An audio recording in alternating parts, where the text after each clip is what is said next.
morning everyone.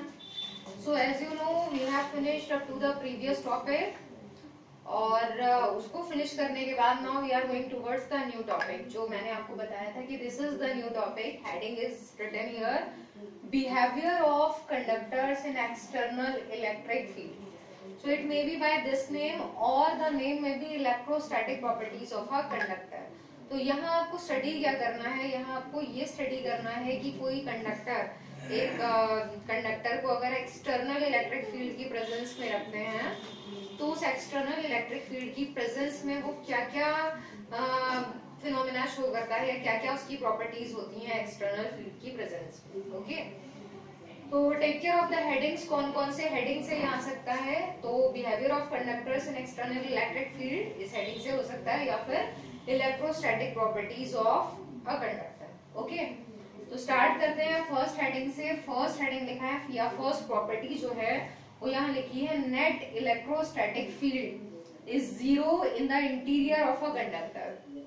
तो किसी conductor को अगर इलेक्ट्रिक फील्ड की प्रेजेंस में रखा जाता है, अब यहाँ ये मैटर नहीं करता है कि कंडक्टर चार्ज है या नहीं. यहाँ कंडक्टर जो हमने लिया है दैट इज नॉट चार्ज, उसकी सरफेस पे कोई भी चार्ज नहीं है, सिंपल एक कंडक्टर है और उसको एक्सटर्नल इलेक्ट्रिक फील्ड की प्रेजेंस में रखा गया है. तो जब एक्सटर्नल इलेक्ट्रिक फील्ड की प्रेजेंस में रखते हैं तो क्या होता है कि उसके इंटीरियर में, उसके इनसाइड जो इलेक्ट्रिक फील्ड होती है that is zero. Now how it is possible, ऐसा कैसे होता है, तो उसके लिए यहाँ one diagram I have made here. और इसमें आपको क्या करना होगा, जब ये पॉइंट आएगा तो ये हमेशा मोस्टली 2 मार्क्स में आता है, तो इस पॉइंट में आपको एक्सप्लेन करना होगा कि ऐसा क्यों होता है, and diagram also you have to make. Okay, so first understand the diagram. This is the diagram. तो यहाँ पर ये जो डायग्राम है इसमें this and this, these are the boundaries of electric field lines. Electric field line यहाँ से start हो रही है और यहाँ पर एंड हो रही है.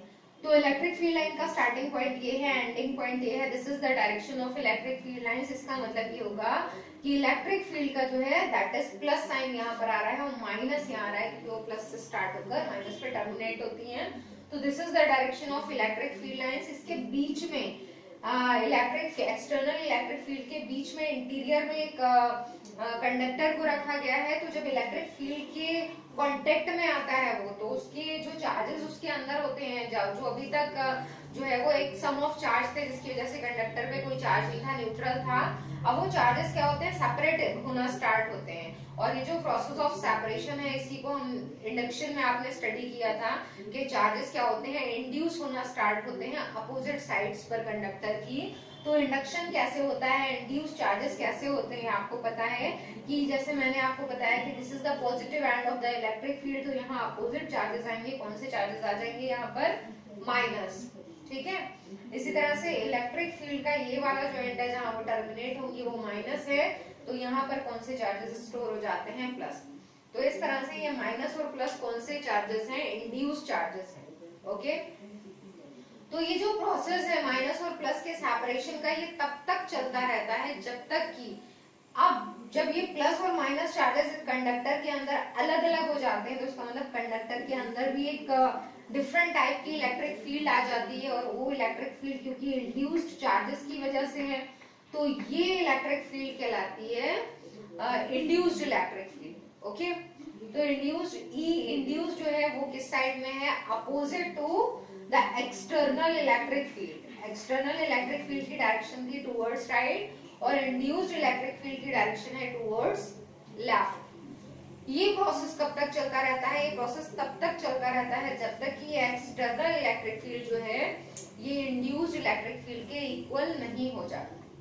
तो जब ये दोनों फील्ड्स इक्वल हो जाती हैं, अपोजिट तो ऑलरेडी हैं, तो नेट इलेक्ट्रिक फील्ड जो होती है इन the interior of the conductor, conductor के अंदर जब आप पता करेंगे कि नेट इलेक्ट्रिक फील्ड अब कितनी है, तो that will be zero because of the cancellation of the 2 different types of electric fields.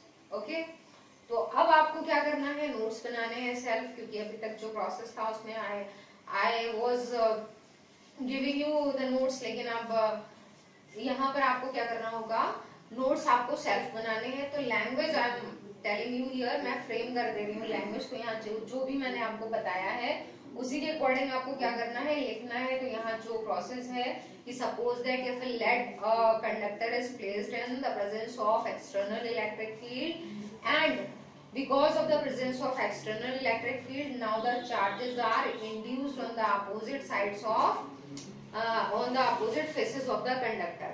So the minus charges are induced on the left side and plus charges are induced on the right side. Okay, so because of these two charges, now the induced electric field is towards left. So the process continues till the external electric field till the induced electric field will be equal to the external electric field, and because of this the net electric field in the interior of the conductor is zero. So frame your language and it should be more proper, बहुत correct और अच्छी language होनी चाहिए, grammatical mistakes नहीं होनी चाहिए. So firstly make this diagram and then explain it also.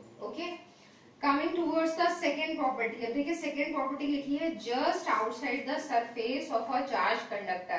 तो diagram की यहाँ नीड नहीं है, लेकिन फिर भी अगर आपको डायग्राम से एक्सप्लेन करना पड़े तो you can take any example of charge conductor. तो जैसे ये स्फेरिकल चार्ज कंडक्टर मैंने ले रखा है, तो आपको पता है कि कोई भी चार्ज कंडक्टर जो होता है उसके आउटसाइड जो इलेक्ट्रिक फील्ड लाइंस होती हैं वो हमेशा उसकी सरफेस के परपेंडिकुलर होती हैं. ये आपने इक्विपोटेंशियल सरफेसेस में भी पढ़ा है कि अगर कोई इक्विपोटेंशियल सरफेस है तो हमेशा इलेक्ट्रिक फील्ड लाइन जो होगी वो उसके नॉर्मल या परपेंडिकुलर होगी. तो यहाँ पर ये जो कंडक्टर है इसकी सरफेस पर चार्ज है positive and these are the electric field lines. तो वहां आपने कैसे एक्सप्लेन किया था, आपको प्रूफ ये करना पड़ेगा कि just outside the surface of a charged conductor electric field is normal to the surface. अब आपको ये प्रूफ करके दिखाना है.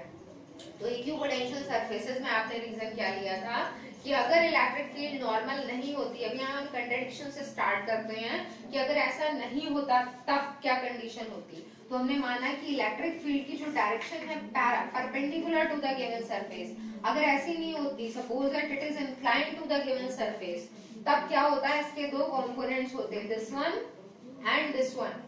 तो दिस वन मान लीजिए जो हॉरिजॉन्टल डायरेक्शन है उससे थीटा एंगल बना रही थी, सरफेस से थीटा एंगल बना रही है, तो ये वाला कंपोनेंट हो जाता है ई cos theta and this one is E sine theta. तो ई कॉस थीटा वाला जो कंपोनेंट है इसका मतलब कि उस डायरेक्शन में हमें चार्ज को मूव कराने में वर्क करना पड़ता. और आपने पढ़ा है कि इक्विपोटेंशियल सरफेसेस जो होती हैं उनमें सरफेस पर चार्ज को मूव कराने में always the work done is zero. तो that reason was for equipotential surfaces. लेकिन यहाँ पर आपको रीजन जो देना है वो थोड़ा सा इससे रिलेट करता हो जो हमने चार्ज कंडक्टर लिखा है.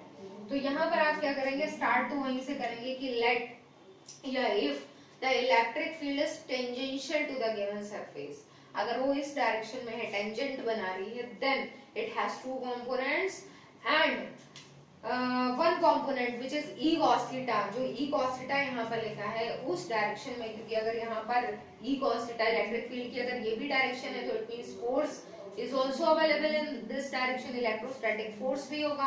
और जब इलेक्ट्रोस्टैटिक फोर्स इस डायरेक्शन में है तो चार्ज में move in this direction, charge इस डायरेक्शन में मूव कर सकता है. और चार्ज जब मूव करेगा तो चार्ज का जो मोशन होता है that is counted as electric current. तो इसका मतलब सरफेस करंट्स जनरेट हो सकती हैं. लेकिन आपको पता है कि फ्रीली अगर कोई कंडक्टर रखा जाता है, अगर उसको एक्सटर्नल इलेक्ट्रिक फील्ड के कांटेक्ट में नहीं रखा जाता है तो उसमें कोई भी इलेक्ट्रिक करंट जनरेट नहीं होती, उसको टच करने से कोई भी करंट नहीं आएगी. और जब उसको एक्सटर्नल सोर्स से कनेक्ट करेंगे तभी करंट आती है उसमें. तो उसका रीजन क्या हुआ कि इलेक्ट्रिक फील्ड का जो कंपोनेंट था हॉरिजॉन्टल डायरेक्शन में, उसमें क्या होगा, फोर्स लगेगा उस डायरेक्शन में, चार्ज में move in that direction and this may lead to the surface current, but actually there is no presence of surface current without an external electric field. तो क्या होता है कि it means कि electric field is always normal और perpendicular to the given surface. तो ऐसे heading यहाँ लिखा था कि behavior of conductors in external electric field. लेकिन ये जो सेकेंड वाली प्रॉपर्टी है इसमें एक्सटर्नल इलेक्ट्रिक फील्ड की प्रेजेंस नहीं है. इसमें क्या है कि जो कंडक्टर रखा है चार्ज उसकी अपनी इलेक्ट्रिक फील्ड है, उसकी अपनी इलेक्ट्रिक फील्ड लाइंस को शो किया गया है. ओके, फिर आते हैं थर्ड प्रॉपर्टी पर. तो सेकेंड वाली प्रॉपर्टी में no need of diagram is there, बस आपको उसमें एक्सप्लेन कर देना है सरफेस करंट्स की बेसिस पर। थर्ड प्रॉपर्टी में आते हैं the net charge in the interior of a conductor is zero. Okay, so I hope it's visible. और मैं जो हूँ साथ में इसको एक बार बोल भी दे रही हूँ, जिससे कि आपको पता चल जाए कि क्या लिखा है यहाँ पर, what to write in the next point. So the net charge in the interior of a conductor is zero. तो हमेशा किसी भी कंडक्टर के अंदर, आप देखिए ये किस पॉइंट का अपोजिट हो सकता है, जैसे ये यहाँ आपने देखा कि किसी भी कंडक्टर के अंदर अगर उसको एक्सटर्नल इलेक्ट्रिक फील्ड में रखते हैं तो उसके अंदर इलेक्ट्रिक फील्ड जो टोटल जो नेट है वो क्या हो जाती है, जीरो। अब आपको ये भी प्रूफ करना पड़ेगा कि नेट चार्ज जो है किसी भी कंडक्टर के अंदर उसके इंटीरियर में जीरो होता है। तो ये प्रूफ करने के लिए already you have studied Gauss's theorem. Gauss's theorem एक बहुत इंपॉर्टेंट, मोस्ट इंपॉर्टेंट थ्योरम है, उसके बहुत सारे एप्लीकेशंस हैं और बहुत यूजफुल एप्लीकेशंस हैं जिनकी हेल्प से आप क्या कर सकते हैं, बहुत सारे फिनोमेना में बहुत सारे केसेस को सॉल्व कर सकते हैं। तो अगर आपके पास एक कंडक्टर है और आपको प्रूफ करना है कि उसके अंदर कितनी इलेक्ट्रिक फील्ड है, कितना चार्ज है, तो उसके लिए गॉसेस थ्योरम का यूज कर सकते हैं। लेकिन गॉसेस थ्योरम में हमेशा डिमांड होती है गॉसियन सरफेस की, कि जहां पर भी आपको फाइंड करना है कि इलेक्ट्रिक फील्ड कितनी है या ये फाइंड करना है चार्ज कितना है, तो बस आपको उस जगह एक इमेजिनरी सरफेस बना लेनी होती है कि यहाँ तक हमें इलेक्ट्रिक फील्ड फाइंड करनी है या यहाँ तक हमें या फिर इस सरफेस के अंदर हमें चार्ज फाइंड करना है। तो ये मैंने कंडक्टर इस तरह से शो किया है, ये कंडक्टर है, उसकी सरफेस पे प्लस चार्जेस है और आपको ये दिखाना है कि प्लस चार्जेस सिर्फ सरफेस पर ही रिसाइड होते हैं। या फिर देखिए एक और तरीके से भी इस पॉइंट को पूछ सकते हैं कि अगर आपको किसी कंडक्टर को चार्ज करना है, एक कंडक्टर है उसको आप चार्ज दे रहे हैं, तो हमेशा वो चार्ज उसकी सरफेस पर ही रिसाइड होगा और वो चार्ज उसके अंदर कभी नहीं जा सकता, उसके इंटीरियर में कभी नहीं जा सकता। तो हाउ टू प्रूव दिस, तो हमने ये मान लिया कि ये जो मैंने डॉटेड स्फीयर बनाया है इसके अंदर, ये क्या है, एक गॉसियन सरफेस को शो किया गया। ये जो डायग्राम है actually it is not elliptical, ये एलिप्टिकल नहीं है।